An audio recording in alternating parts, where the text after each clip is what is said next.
कि आपकी राजनीति क्या रहा है राजद में। सिर्फ केक काटने की राजनीति रहा आपका। तेजस्वी के बर्थडे का केक काट करके खुद केक लाके खरीद के ले जाना, चाकू खरीद के ले जाना, केक काटना और उनका मुंह में देना, ये आपकी सियासत है।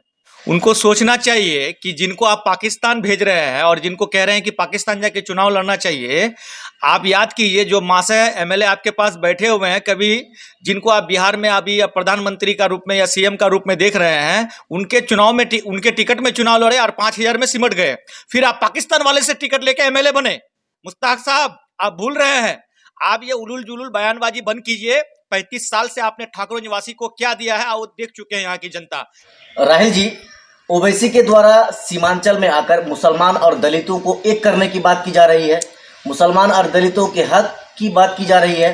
वहीं पर ठाकुरगंज के आज राजद नेता मुश्ताक आलम द्वारा ओवैसी को पाकिस्तान जाने का सलाह दिया जा रहा है। बताइए क्या बोलना चाहेंगे आप। सबसे पहले तो जो आज मैं देखा उनका इंटरव्यू, उनका तो मैं सम्मान करता हूँ, बड़े भाई समान हैं, गार्जियन समान हैं मुश्ताक साहब।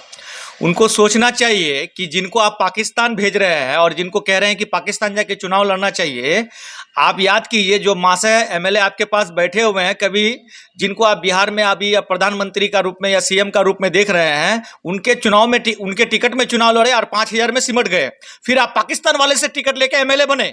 मुश्ताक साहब, आप भूल रहे हैं। आप ये उलूल जुलूल बयानबाजी बंद कीजिए। 35 साल से आपने ठाकुर निवासी को क्या दिया है वो देख चुके हैं यहाँ की जनता। सिर्फ और सिर्फ ओवैसी साहब के उलूल जुलूल बयानबाजी से आपका कोई कुछ होने वाला नहीं है। आप समझ सकते हैं कि आपकी राजनीति क्या रहा है राजद में। सिर्फ केक काटने की राजनीति रहा आपका। तेजस्वी के बर्थडे का केक काट करके खुद केक लाके खरीद के ले जाना, चाकू खरीद के ले जाना, केक काटना और उनका मुंह में देना, ये आपकी सियासत है।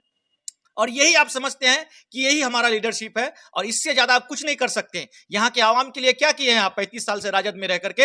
अभी आपके ठाकुरगंज में ही सभा हुआ चुनाव के वक्त, और उस टाइम जो है एक सभा में जो है तेजस्वी ने कहा कि हम सीमांचल काउंसिल का गठन करेंगे कॉलेज चौक में, कॉलेज मैदान में। आप क्या सवाल पूछे उनसे? काउंसिल का गठन हुआ 17 महीने की सरकार में और सिर्फ बरगलाने का काम करते हैं। देखिए, बेचैनी तो आपको है, हम मानते हैं बेचैनी है।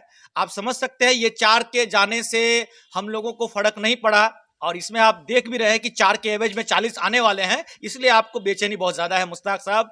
और आपसे हम ज्यादा कुछ कहेंगे नहीं, बस इतना कहेंगे कि ये उलूल जुलूल बयानबाजी बंद करें।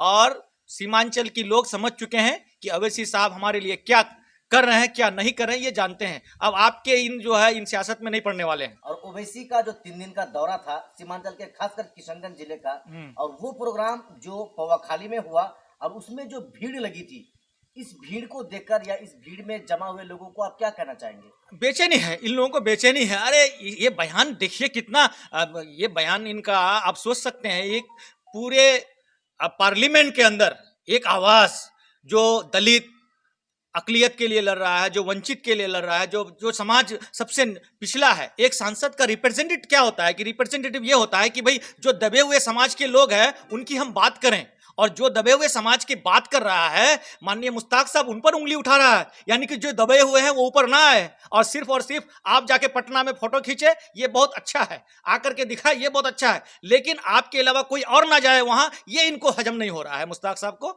मैं ये कह रहा हूं कि ये बयानबाजी आपका जो है देखे हम, और देख करके बड़ा आहत हुए इस बयान से कि हम ऐसी सोच भी नहीं सकते थे कि आप इस तरीके की बयानबाजी करेंगे।